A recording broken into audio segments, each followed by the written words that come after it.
Alright, welcome back. Now, in the last video we learned how we can handle one Excel file with one sheet. But what if we have multiple sheets? So this is also, of course, certainly often a use case. So let's explore this. So let me just go in here, and this time I'm referencing the PBI training file, so this one here, with 3 or more sheets. In this case it's 3 for me, but it could be more than just 3 for you. So again, you find it in the resource section, so you can download this one, or you can also use your own files if you want. So let me just go in here and go to Excel workbook. I want to import the data, and this time I'm referencing this one here. So let me just click on, in this case, open. And then let's just have a look at the data. In this case, there's our navigator, and then we get 3 sheets: employees, orders, and suppliers. If you want to have a preview, just select the sheet itself, and then you can see here the preview of the data. For now, the data itself doesn't matter too much to us. It's more how we can handle the naming of the sheets in case it changes. So let's just reference, in this case, the 3 sheets I want to select here, and then click on, for instance, transform data, like that, right? And again, this time we can see here we get our 3 sheets, and it's a little bit small, but if you take a closer look at the advanced editor, let me just copy this code for now, just to show this to you. Control-C to copy it. And one more time, I go to my editor here. I just paste this inside. And this time, again, it's referencing in here what we already know, an item, which in this case is suppliers, and also a sheet, that it is a sheet. Now, in the last video, we just removed this item part, including the comma as a separator. But this time, this will be an issue if we do that. And I'm going to show you this in a minute, but just think about it. The last time, if you only have one sheet, then of course Power BI is able to figure out, okay, if there's only one sheet, you don't have to specify the name. But this time we have 3 sheets. And that means, of course, if I would remove this supplier item here, so of course let's do that. Let's go in here and just remove suppliers from here, including the comma. I just Control X to copy this out or to cut it out. Click on Done. And this time you can see that we run into errors. So the last trick doesn't help us here, because this time we have 3 sheets. So Power Query, and this goes to Power BI, needs to know exactly what is the name of the sheet. So I need to go back to the advanced editor in here, and I need to go in here and I just paste this again inside, item suppliers. I put in a comma here. It's kind of Excel sheet, that's fine. You can see no syntax errors. I click on Done. So this is the original code, right? So I click on Done, and of course now you can see the data again. So, okay, so this can be handled, but still we have the same issue, because if I click on Close and Apply, like that, okay, so we can load the data, that is fine. Of course we can create our report, also make sure that, in this case, that our data or model is set up. That's very important, that's why I want to point this out here. And of course, always make sure that you also have a dates table if you create a model where you want to create your reports. But let's go back to the actually pain point for us. Let's go to the report view.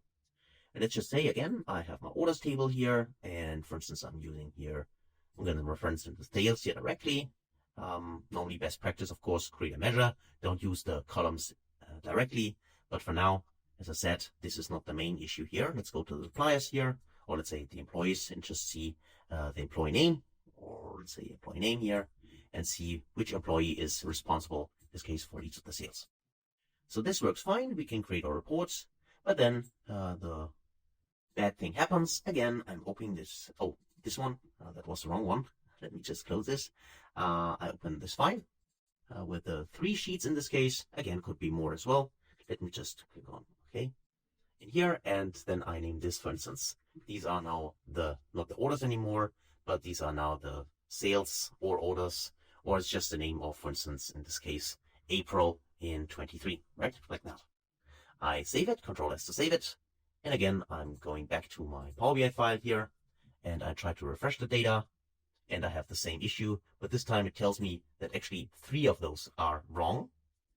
But the point is actually, as soon as one is wrong, like this one, the key didn't match any rows in the table, that's the same error message we had last time, that now also the other queries are blocked, as you can see it here, right?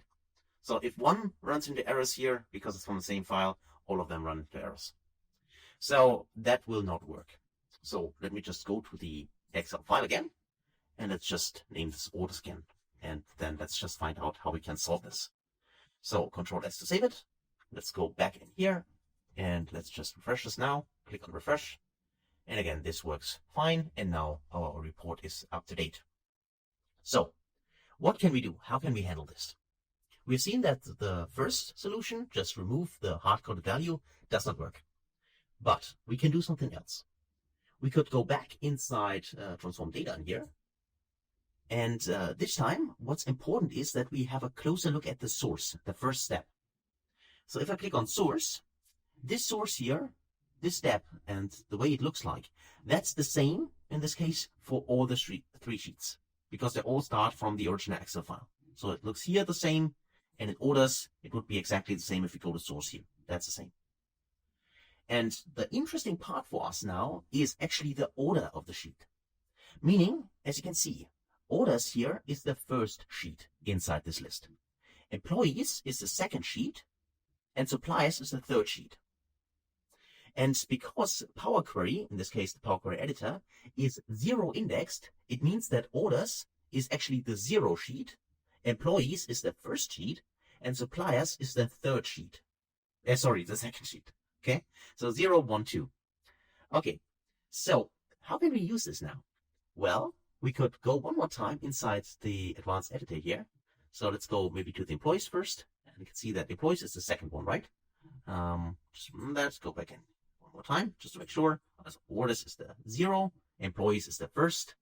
So the second in total, but the first regarding the indexing, and supplies is second. That means, let me go to supplies, okay? Here we run into error when we just went to, in this case, the advanced editor, and we just removed this hard-coded value, items is equal to supplies. But because we know, actually, that this is the second indexed, so the third sheet in total, but the second indexed sheet, instead of referencing the hard-coded value here with a name, which causes trouble for us, we can actually refer to the number. So that means that, let me just copy this one more time because it's very small in here.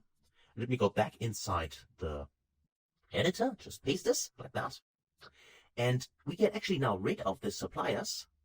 But unfortunately, what we cannot do, at least as far as I know, is simply put in the 2 in here.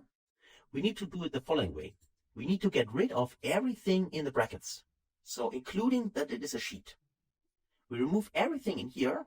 We only keep the curly braces or curly brackets. I'm not sure actually what this is named correctly. But let's remove everything here and instead put in simply the number 2. So remember, it's simply the third sheet minus 1. So always sheet number minus 1 because it's 0 indexed. And let's just use this now. Let's Control C to copy this. And now let's go back to the Power Query editor and just go in here and just paste this inside. So paste this inside in here. Okay, and you see that now we only have source 2. And let's just check what the data looks like after we have replaced this, because the syntax is fine. So click on done. Click on done. And you see that we still got the correct data in here, right? So let's also adjust this here for the orders and employees, just to make sure that this works. Go inside orders.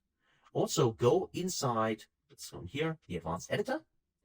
And I remove everything in here, including the brackets. Remove it. Just put in a 0. Okay, syntax is fine. Click on done. And the third one for the employees, go in here one more time. Click on the advanced editor.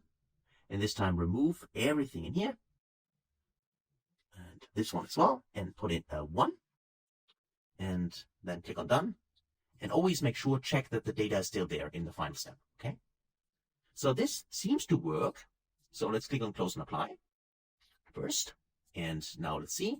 And we still got here our data. Okay, and we got our 3 tables. Again, the name of the table will not change, even if the underlying name of the sheet will change.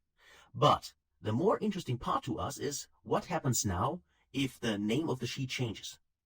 So does this modification inside the query editor help us now to avoid running into issues regarding renaming of sheets?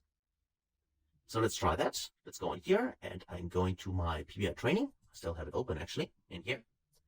And now let's just check this. Let's say, and we made all 3 of them, right? Because we made all of them dynamic. So let's say these are the orders, 23 underscore 23. And these are the employees, let's say for this one as well, underscore, and then 23. And finally, let me also rename the suppliers just to make sure that this works for all the sheets we have. So I go here and also underscore 23. The name itself, really, it's up to you, right? I just use some examples here. So press enter, and let me just save this, save it.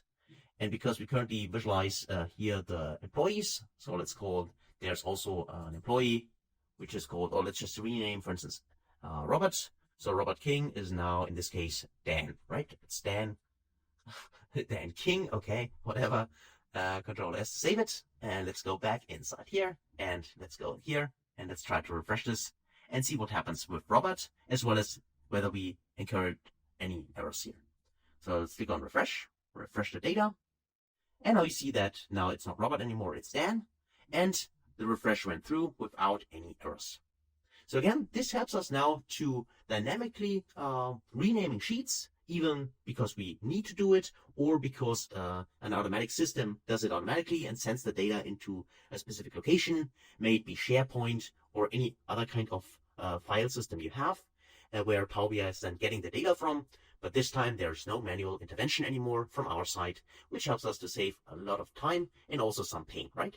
So thanks for that, for your attention. Hopefully that is helpful as always, and I hopefully see you in the next video. Until then, best guys.